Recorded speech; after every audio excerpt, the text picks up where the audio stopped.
Après une véritable reprise de l'activité dans les restaurants de Mayotte, ces mois de juin et juillet, ces professionnels sont de nouveau inquiets avec les nombreuses annonces faites ici et là concernant l'extension du pass sanitaire.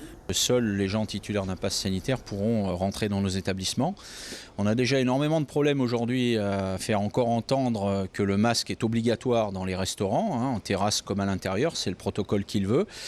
Alors quand il va falloir encore faire la police à l'entrée de nos établissements, filtrer les gens, ça veut aussi dire que le gérant d'établissement ne travaillera plus, il fera que ça. C'est un vrai problème logistique et indépendamment de ça, il va y avoir une gestion de conflits improbable. Et quelle clientèle il va nous rester dans cette activité, c'est vraiment très inquiétant, vraiment. Les propriétaires des restaurants ne se sentent absolument pas prêts. Pour eux, le processus de mise en place de ce pass va trop vite. Il lui fallu quand même peut-être attendre 1 mois, 2 mois, le temps que les gens se préparent. Là quand même, on est quand même le 19 aujourd'hui. Si le texte sort le 1er, c'est dans 15 jours. C'est quand même extrêmement rapide. Une vaccination des salariés avant le 31 août, c'est pareil. Pour ceux qui n'ont pas commencé leur circuit vaccinal, ils ne seront pas dans les temps où ça sera extrêmement limite. Ça met une pression improbable sur les établissements et les personnels.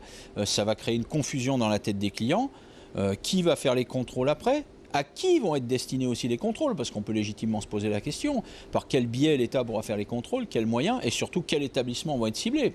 En tout cas, pour le moment, et jusqu'à l'adoption réelle de ce texte de loi, le fonctionnement des différents établissements accueillant des clients restera le même.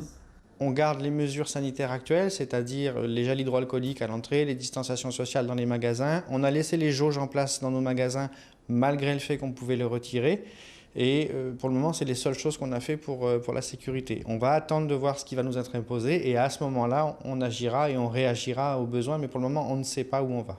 Des conséquences financières sont à craindre selon les restaurateurs, notamment une baisse des recettes, mais aussi la favorisation de l'économie illégale, car selon eux, les clients trouveront d'autres moyens, d'autres solutions pour continuer à vivre et à consommer ce dont ils ont besoin.